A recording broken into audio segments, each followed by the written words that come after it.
I want to live with them. It was this simple sentence that would change our lives forever.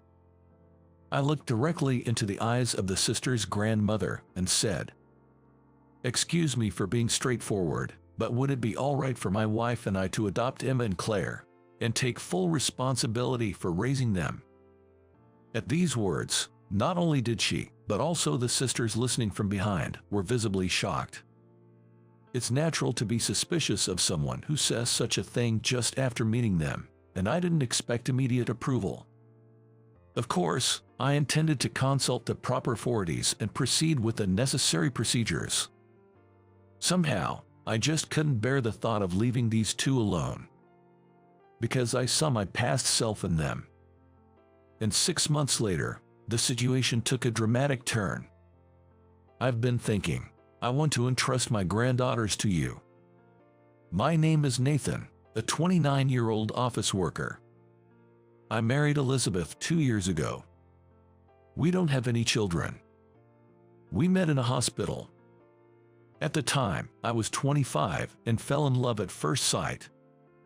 In the hospital store, she was lining up at the register with a sickeningly sweet cream donut and an overly sweet milk tea. For some reason, I found myself speaking to her as she left the store. "Excuse me, could I get your contact information?" Assuming I was just another flirt, she naturally brushed me off. I ended up exposing myself in an awkward attempt. However, I couldn't give up. I wanted to know more about her. Before I knew it, I found myself visiting the store during work breaks. I'm a regular employee at a pharmaceutical company, often visiting this hospital for work. After 12 p.m., joining the queue of patients and doctors buying lunch, I'd always spot her. Looking back, my behavior might have seemed stalker-like and creepy. Approaching her with an invisible tail wagging, I must have looked like a pathetic dog to others. Perhaps due to my persistence, she gradually started to indulge in small talk with me. A few months after meeting her, she questioned me. "Why do you pay so much attention to me?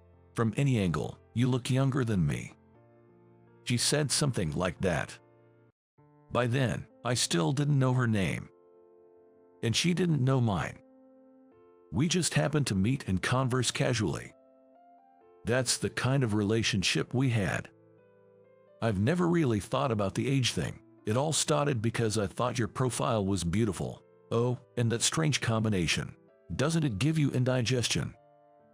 I said, pointing at the donut and milk tea she always bought. She puffed her cheeks in complaint. "Shut up. My work requires a lot of brain power and is exhausting, so my body craves something sweet. Nathan, don't overwork yourself either. Without health, you can't even work." With that, she handed me back a business card I had dropped. I'll never forget the moment my name was first called. As I continued my relentless pursuit, she eventually revealed her name to be Elizabeth. From there, Elizabeth and I began to meet privately, leading me to propose marriage when I was 27. People sure have strange tastes.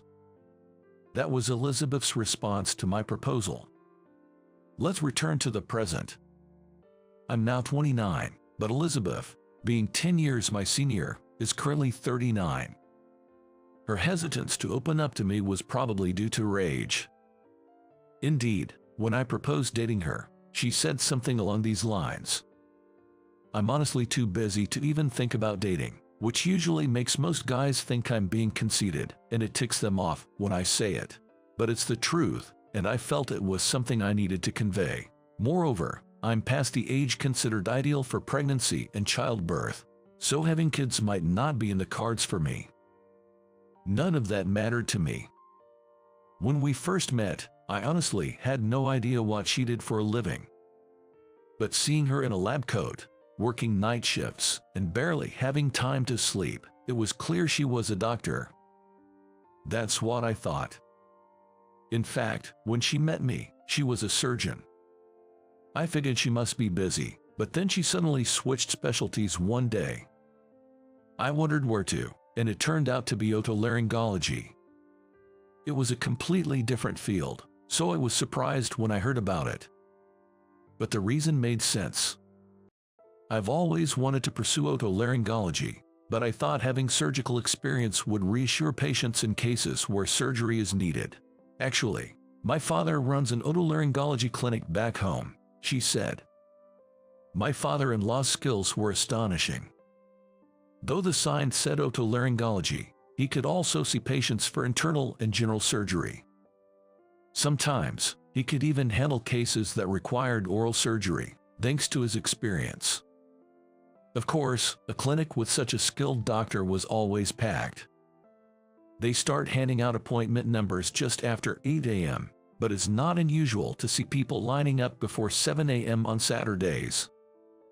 Even though they only do consultations in the morning on Saturdays, they sometimes stay open until past 6 p.m., and during peak allergy seasons, they can be seeing patients until almost 9 p.m.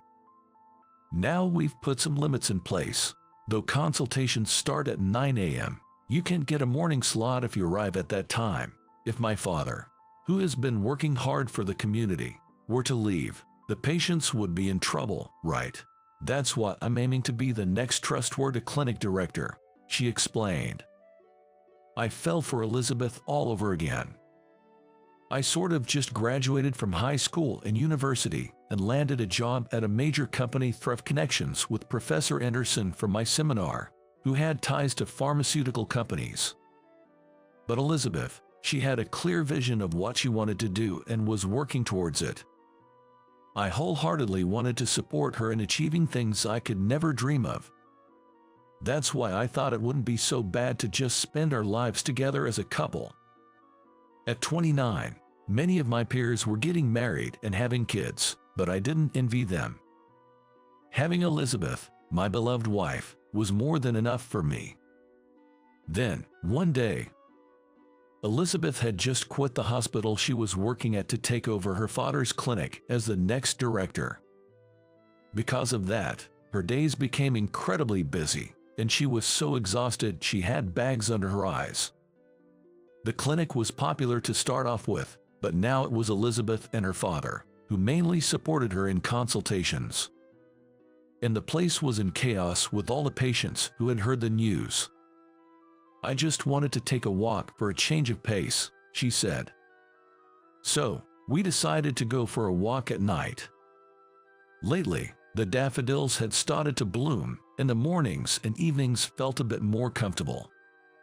While enjoying the pleasant night breeze during our walk, we noticed something unfamiliar sitting in a corner of the park near our house. It looked like a cardboard box. Maybe some neighborhood kids were playing and made a cardboard house.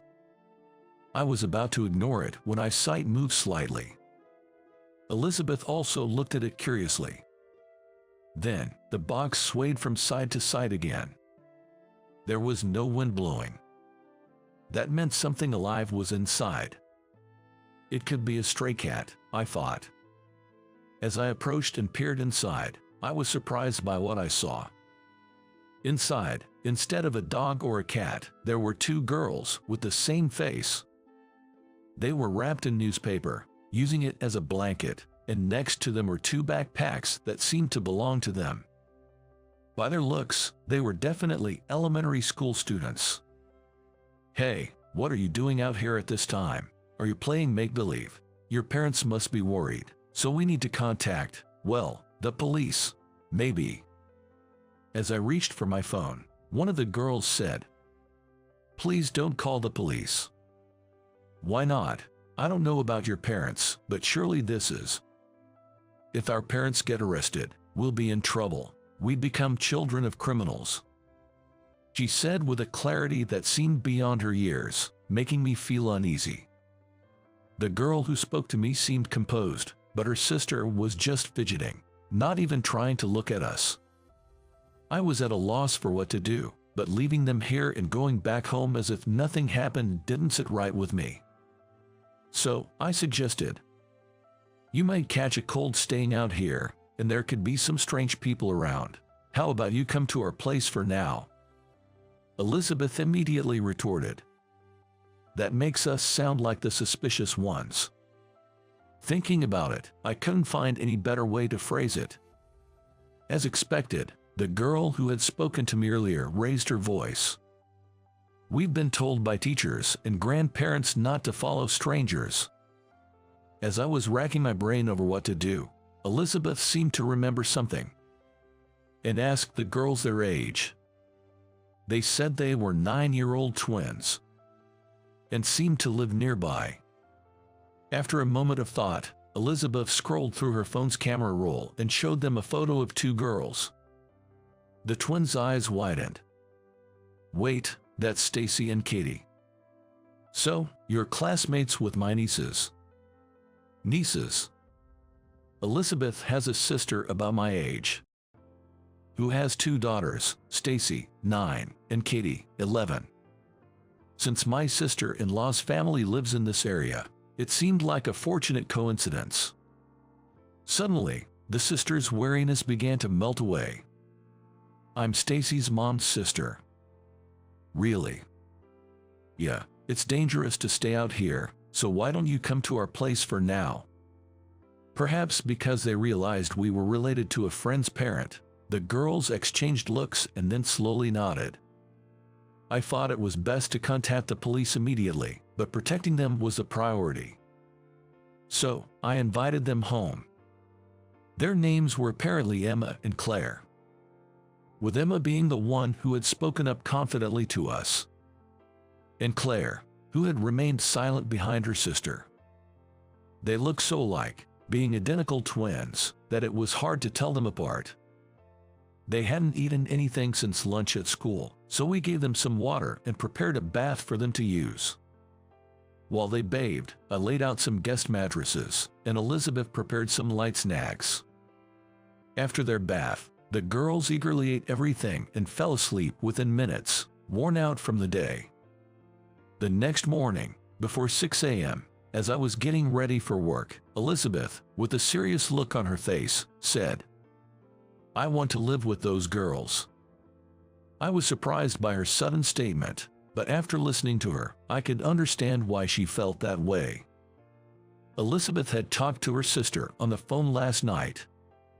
When she mentioned Emma and Claire, her sister said, "Oh, they are well known," and filled her in on the details. Apparently, the girls are the daughters of a notorious couple known for bad behavior in school, but most people don't really know much about their parents. In our area, school meals have to be paid for, and it seems Emma and Claire often couldn't have them because their parents didn't give them the meal fees. However, their teacher, worried about malnutrition, would share his own meal with them, and classmates would share foods they didn't like, so they somehow managed to eat. How did they manage to live under such harsh conditions? It was largely thanks to their grandparents. An elderly couple was frequently seen visiting their house, likely to be grandparents looking after them. Their parents often went out in flashy clothes, and recently, even the neighbors hadn't seen them. Though it wasn't clear if this was true, when I asked Emma for confirmation, she nonchalantly confirmed it. "Yes, we haven't seen Mom and Dad for about a year now. Grandpa and Grandma used to come by, but they didn't show up yesterday." "Where do your grandparents live?" I asked. "They live in public housing about a 10-minute drive from here," they told me. Elizabeth was swamped with taking over the clinic, only having Sundays and Thursdays off. And today being Wednesday, I decided to take the day off work to visit the girls' grandparents. I thought about contacting the police, but the girls seemed to indicate their grandparents were responsible people. So I decided to check on the grandparents first and quickly got ready to leave. After a 10-minute drive, we arrived at the public housing where the grandparents lived. Emma led us to their apartment and pressed the doorbell, but no one answered. While waiting, a middle-aged woman from the next apartment came out. Recognizing the girls, she informed us that their grandparents had been taken away in an ambulance around noon yesterday and might be in the nearby medical center. I was met with suspicious stares, but when Emma stated, "He's our guardian," the tension was diffused.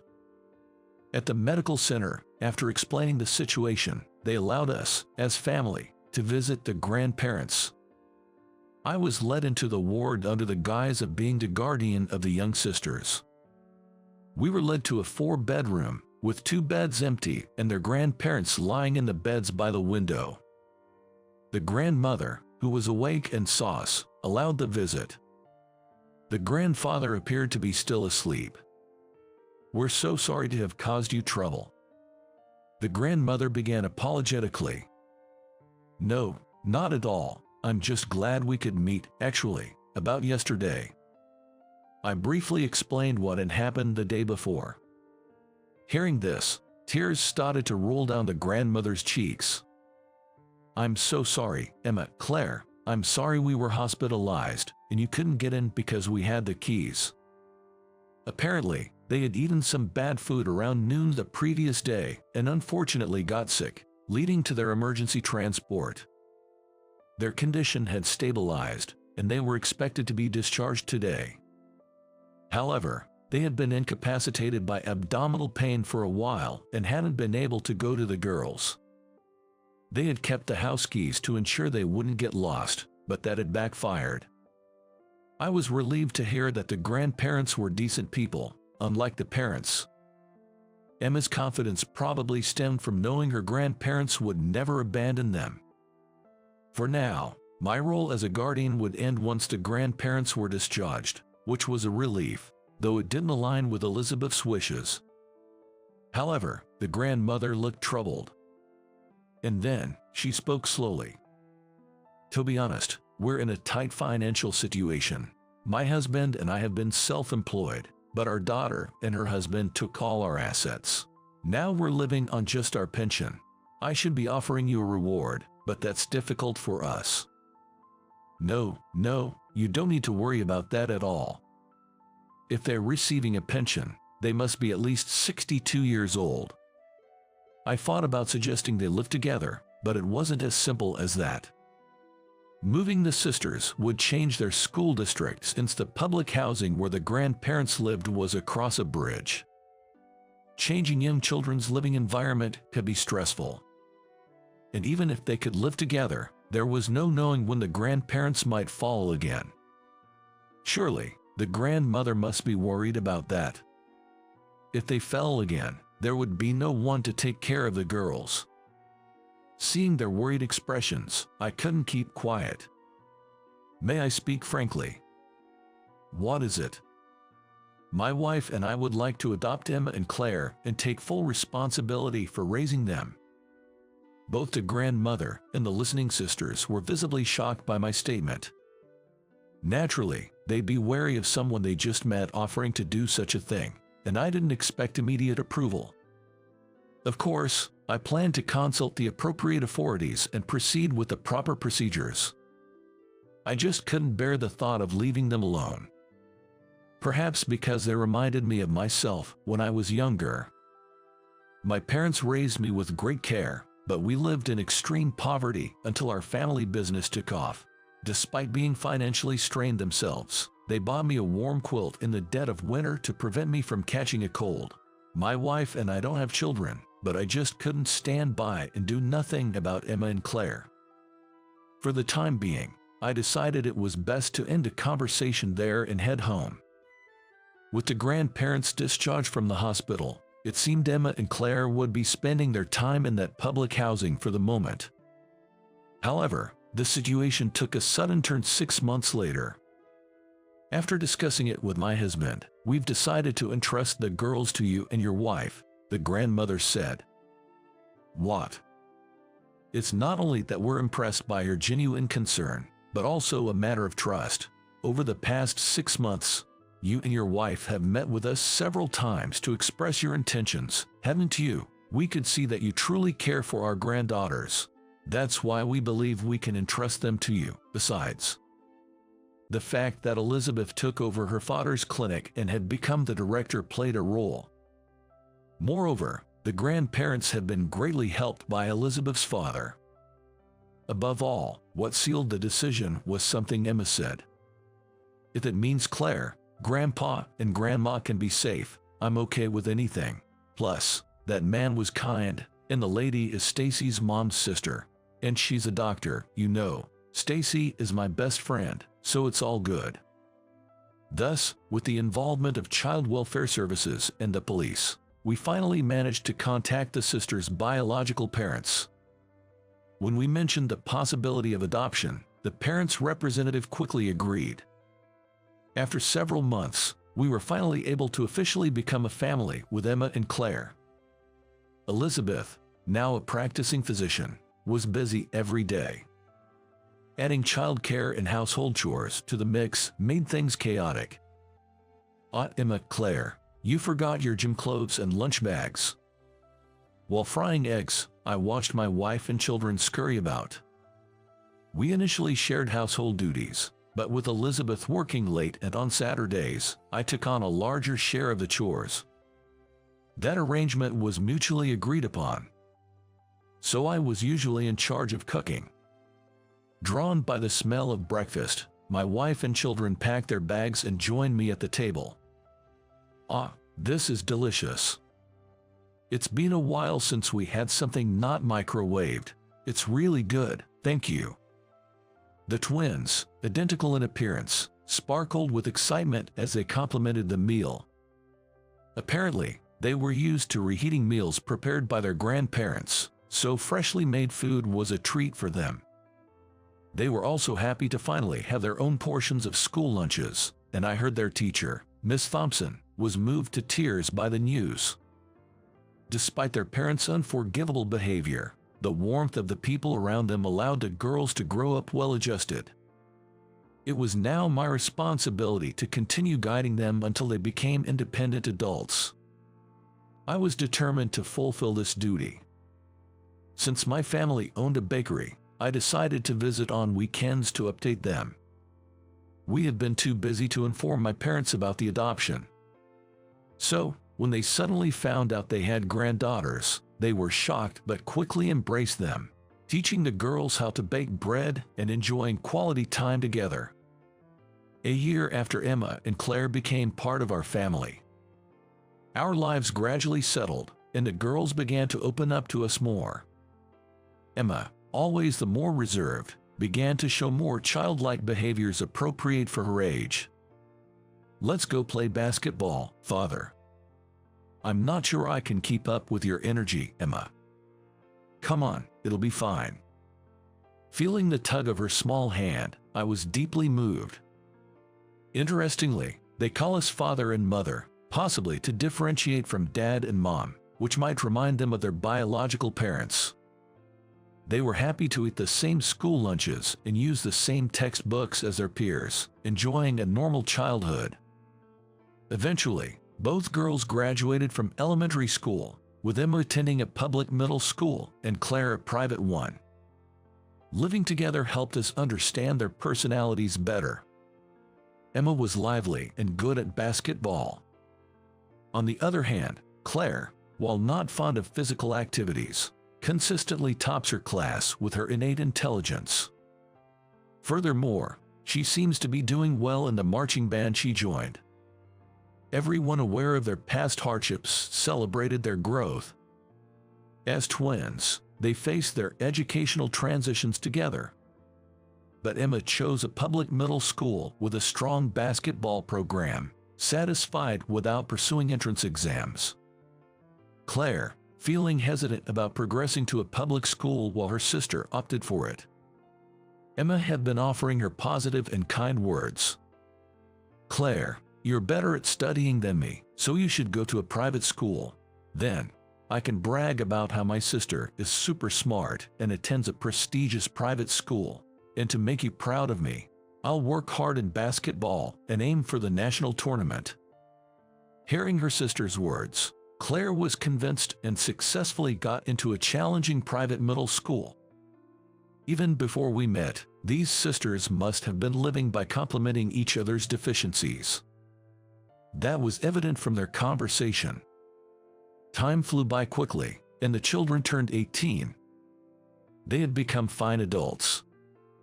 Claire managed to get into a medical school after acing her university entrance exams. On the other hand, influenced by her sister, Emma also chose to pursue a career in medicine. She decided to go to a nursing school. Recently, I think they both have started to resemble Elizabeth a lot. Elizabeth, who never skimped on household chores despite being busy. Especially, her love for the two was very profound.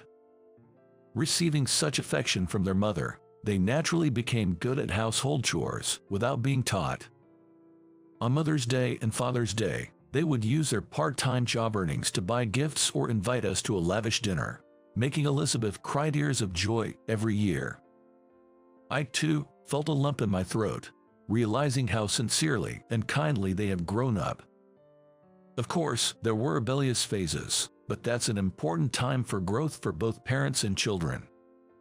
After those solid clashes, now I believe our family of 4 is tightly bonded. And finally, 15 years after taking them in have passed. At 24, it was time for them to leave home. Claire had passed her medical licensing exam and was going to work as a resident in a distant hospital.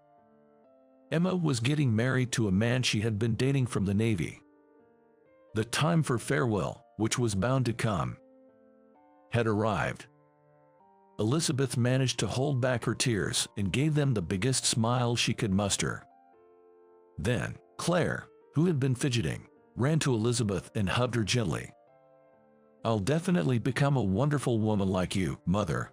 Thank you for teaching me so much about love." With an untroubled smile, Claire's eyes were moist. Following that, Emma also held Elizabeth's hand and said, "Stay healthy, Mother," as the three shared a tight hug. Then, turning to me, Emma said, "Father, thank you for doing so much for us." Claire added, "I'll become a great person like you," and with that, the two left home. Claire is still single, but as she steps into society, she'll surely live in a new home with a wonderful husband.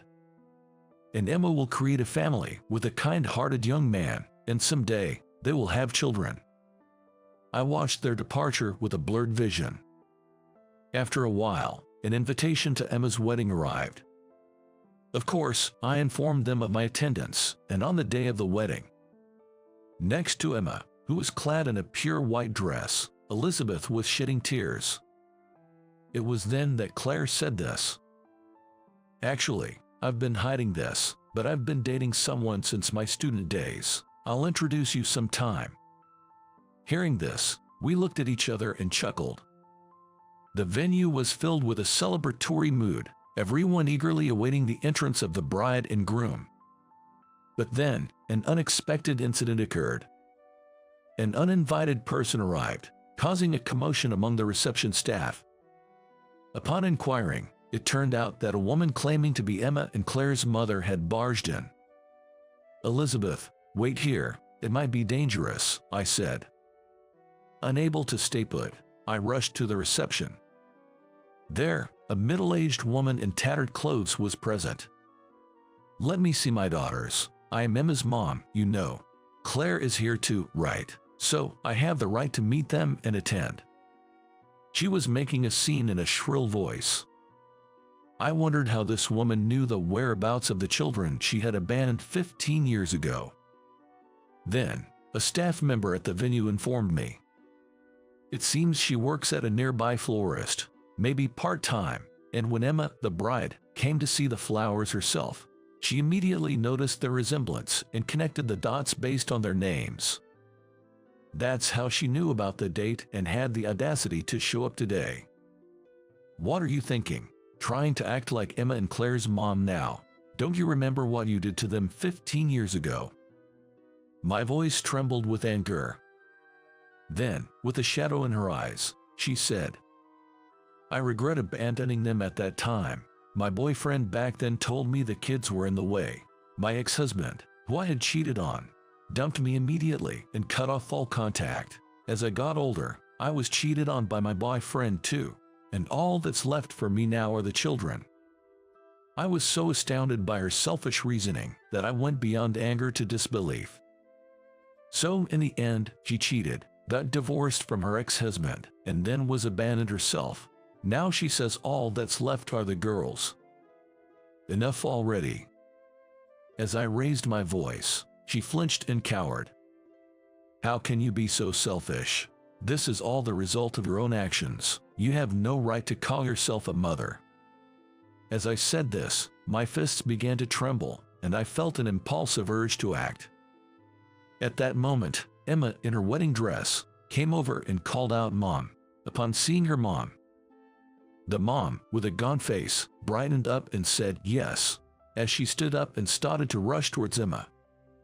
I felt frustrated, wondering if we, as adoptive parents, couldn't match up to their biological parent. But then, Emma smiled briefly before turning serious and said, "Mom passed away a long time ago." Her mom stopped in her tracks at the sudden statement, but Emma continued unfazed. "When we were officially adopted 15 years ago, you both agreed, right? Or rather, it seems like Dad had already given up on us, including you. From what you've just said, I guess it was convenient for Mom's boyfriend to have us out of the way for adoption. From that moment, my mom and dad were as good as dead to me. The only people who have a right to be here today are my father and mother. Please do not enter." Hearing such words from her own daughter, the mom became enraged, her face turning red as she screamed incoherently. "I was the one who gave birth to you. Do you have any idea how hard it was to carry and deliver twins? Why don't you understand?" I wished she would keep her presumptuous gratitude to herself. Having children isn't a goal, it's the start. The moment she abandoned that responsibility, she lost all right to expect gratitude or understanding. In the end, the noisy mom was escorted out by security. The mood had become awkward, but Emma, with her inherent brightness, managed the situation. "I'm glad Claire and Mother weren't here. If they were, they would surely have been crying and hurt. Let's get back to the wedding preparations now. Excuse me, staff, I'm sorry, but could I have a moment to touch up my makeup?" Revived by Emma's words, the staff exchanged looks of agreement and hurried back to the dressing room. Emma then turned back, not with the dry sneer from before, but with her usual gentle smile, saying, "Father, make sure you get a good look at me today," and left with a thumbs up. True to her word, Emma held a magnificent wedding ceremony that moved everyone present. Elizabeth was so moved by the bride's letter that she was wiping her nose in tears as she listened. Watching my fully grown daughter, I thought that if we hadn't taken in those two huddled behind the cardboard box back then, this future might not have existed. After the successful wedding ceremony, reception, and after party, the day came to a close. As we were about to leave, the two of them stopped us. "You two are our only parents. We love you forever. Father, Mother, take care of yourselves." Elizabeth hugged Emma tightly, saying, "That's our line. We will always love you, forever and ever." Claire and I watched the two from behind. Then, Claire whispered something to me. Though I was surprised by what she said, I placed my hand on her shoulder and told her, "You got this," and she smiled softly. A few years later, Elizabeth, having reached 60, stepped down from her position as hospital director, and Claire took over as the new director. Having suffered from allergies like rhinitis since childhood, Claire was concerned about the scarcity of otolaryngology clinics in the area once Elizabeth retired. She had decided to become an otolaryngologist herself and carry on Elizabeth's legacy. On that wedding day, Claire had told me, "I plan to take over Mother's Hospital. Professor Johnson's and seniors say I'm skilled and decisive, so surgery suits me. But I still want to be a doctor like Mother. Surgery might be more lucrative, but I want to be a doctor who can empathize with patients. Just like Mother. That's something I absolutely won't compromise on." Later, Claire introduced us to her boyfriend. He was a classmate from medical school who had chosen internal medicine. It seemed he shared the same aspirations as Claire. Thus, Elizabeth's hospital was reborn as a clinic capable of providing both otolaryngology and internal medicine services after the renovation. Because it now housed departments frequently visited by the elderly within the same facility, Everyone was pleased that the new doctors had taken over. Elizabeth is now living a more relaxed life, free from the demands of her job. I'm also considering early retirement and am currently busy handing over responsibilities to my juniors and subordinates. Amidst all this, Emma gave birth, making us grandparents. Claire, too, now that the clinic has settled down, is planning to formally marry her partner, so we're surrounded by joyous news. Elizabeth said, "Can I really be this happy? It's almost frightening how happy I am," to which I confidently responded, "Of course, it's all right. Do you remember what we did 15 years ago? We saved 2 children, there's no doubt about it. We rescued them, and in turn, they brightened our lives. This happiness is the result of everyone's feelings coming together. It's only natural for us to be happy." Hearing this, Elizabeth smiled happily. When we visited Emma's house some time later, I noticed red sweet peas adorning the room. As I looked at them, Emma, with a downward gaze, shared, "I hadn't seen her since that wedding. It seems she quit the florist shop, but when she left, she told the owner, if those kids come, please give them this, and that was this." I knew the language of sweet peas, as it's quite well known. Indeed, they symbolize farewell. Emma continued, "It's not just any farewell, but the kind you give to someone important when parting ways. In her own way, she must be starting to atone for what she's done. We'll probably never forgive them, but you know, flowers are innocent. So, I thought I'd take care of it until it withers." It was so like Emma. She's a person of integrity and, more than anyone, can empathize with others. While we are her parents, those people were her parents too. At least the mom had some semblance of affection. But they are no longer relevant to us. By the way, Claire is going to have a wedding with her fiancé soon. Really, since they're both doctors, I wonder if it'll be a grand celebration. They're planning to have a small ceremony with just family in Hawaii, and then a reception back here. Ah, that sounds lovely. I'm looking forward to it. Oh, Lily is crying. Father, why don't you hold her? Prompted, I cradled my granddaughter in my arms, admiring her adorable face. And as the sweet peas wilted, Emma and Claire stopped talking about their mom